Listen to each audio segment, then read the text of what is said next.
الله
حي على الفلاح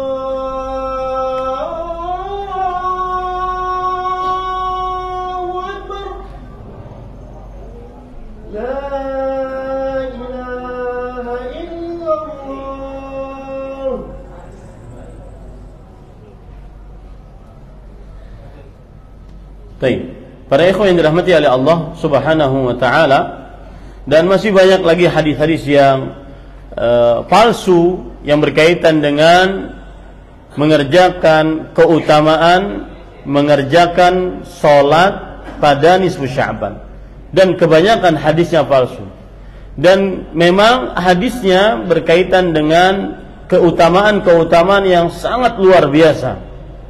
Ada yang berkaitan dengan pasti masuk surga, kemudian siapa yang sholat di dalamnya memberikan syafaat kepada keluarganya, kepada 10 anggota keluarganya di dalam surga pasti dapat bidadari.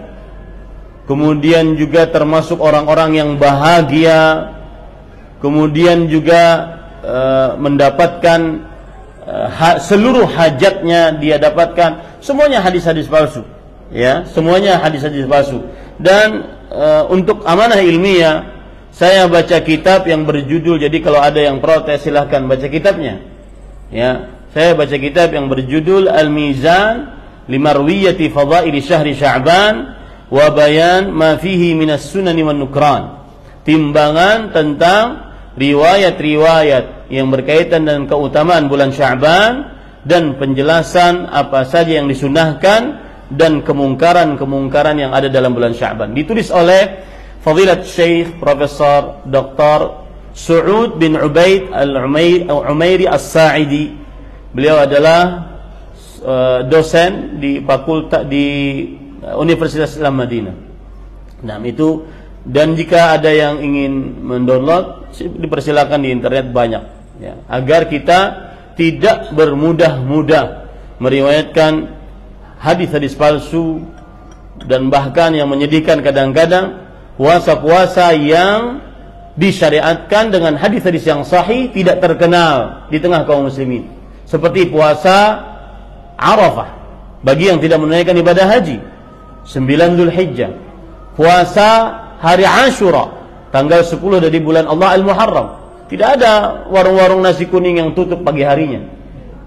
Di puasa-puasa sunnah yang sahih hadisnya. Itu yang kadang-kadang membuat kita sedih, membuat kita merasa mempunyai tanggung jawab untuk menyampaikannya kepada kaum muslimin. Nah, masih ada 2,5 menit. Ada yang ingin bertanya? Silahkan. Bagaimana misalnya mendengarkan musik Islami seperti yang dinyanyikan ARZ itu bid'ah tidak? Ya, cukup. Baik, cukup. Ya. Rasulullah sallallahu alaihi wasallam bersabda, la ya'tiyanna aqwamun min ummati yastahilluna al-hira wal harira wal khamra wal ma'azif.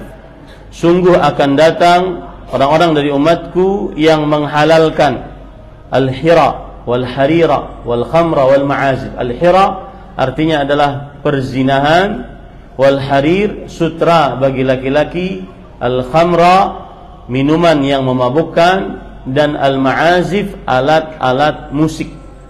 Maka semua nyanyian yang ada musiknya diharamkan di dalam agama Islam berdasarkan ayat suci Al-Quran, hadis Rasul, dan ijma' madhab fikih yang 4. ijma' mazhab fikih yang 4. Tidak ada yang menyelisih dari para ulama, dari Imam Abu Hanifah, Imam Malik ibn Anas, Imam Muhammad ibn Idris Asy-Syafi'i, dan kemudian Imam Ahmad ibn Hanbal rahimahumullahu ta'ala. Maka baik itu nyanyian yang katanya islami bermusik atau nyanyian yang bukan islami bermusik, maka semuanya haram. Karena kita kaum muslimin tidak memperbolehkan musik di dalam agama Islam.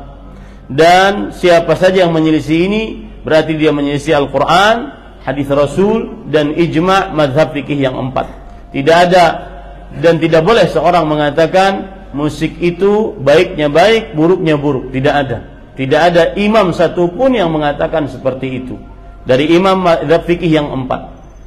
Semoga yang disampaikan bermanfaat. Sallallahu Nabi Muhammad walhamdulillahirabbil alamin. Wassalamualaikum warahmatullahi wabarakatuh.